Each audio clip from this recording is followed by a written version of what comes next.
Alright guys, welcome back to Survival Living here. I know, it's a late one, and well, we need to discuss some things.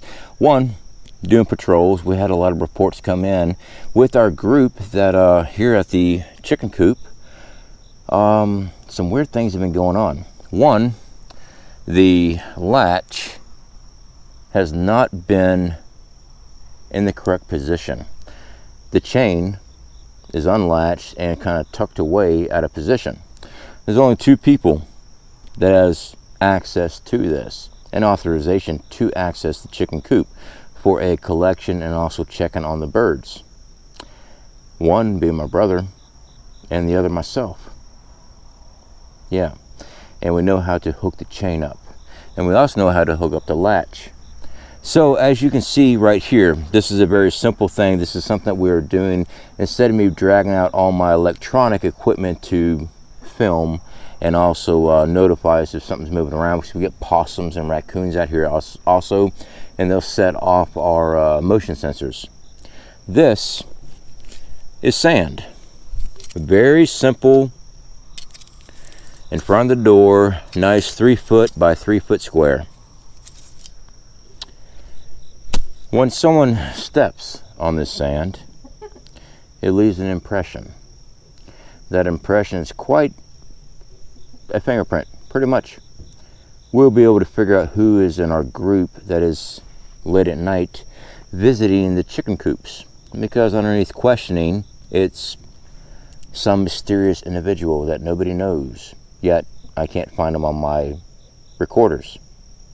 Yeah.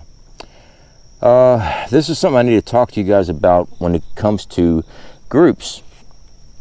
My current group, we have suspicion because we found them on our cameras, our security system.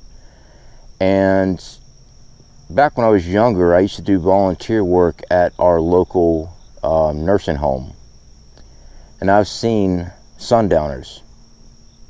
I don't know if that's the new, I'm pretty sure that's an old terminology for it.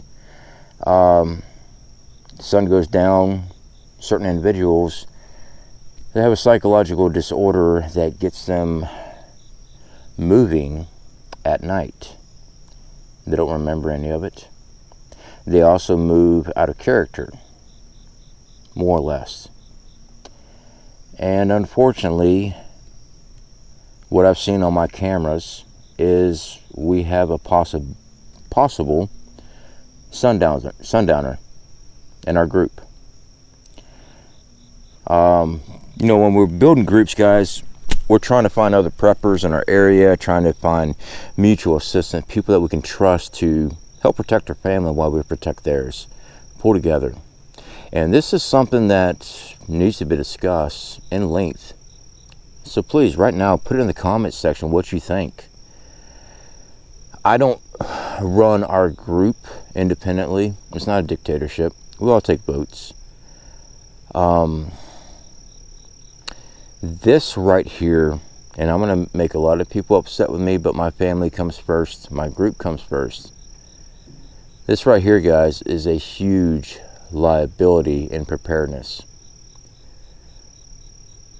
Unless you, and this sounds horrible, unless you put a padlock on somebody's door that has sundowners at night,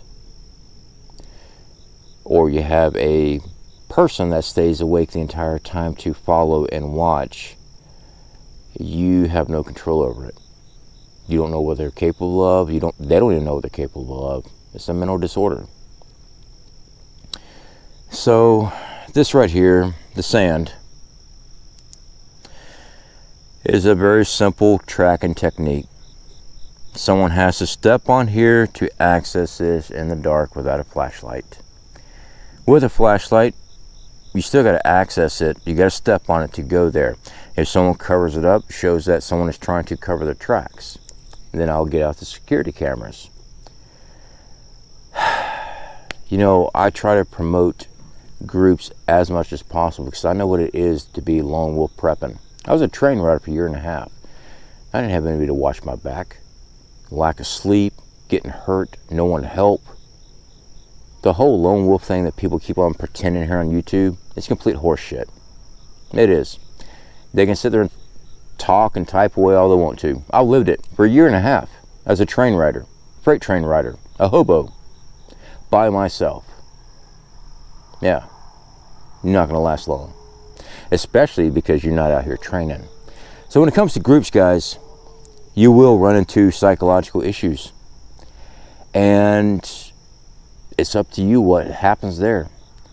This here, we're going to track this down, and honestly, if it's the issue that we think it is, pretty much getting voted off the island. That's the consensus. I don't have the complete say. I would consider myself a chairperson because I built it, but everything is a vote. Every single bit of it's a vote. But I know my group, they're not going to put up with this. It's too much of a liability. We have too many kids. We have too many families to protect. That's just all there is to it. This here's a liability. But it's something to think about. When it comes down to shit hits the fan, and you got a group, do you have somebody that's schizophrenic that you didn't know about? Do you have somebody with sundowners that you didn't know about? These are psychological disorders that are not controllable. They're not. They happen. When you have a threat upon you, what then? You got somebody wandering in the yard, wandering with security cameras because they're not there. They see a camera and they decide to mess with it because they don't remember what it is. And there goes your surveillance. It's a lot to think about. It really is. Anyway, I wanted to update you on what we got going on. Yeah. All right, guys. Speak to you later.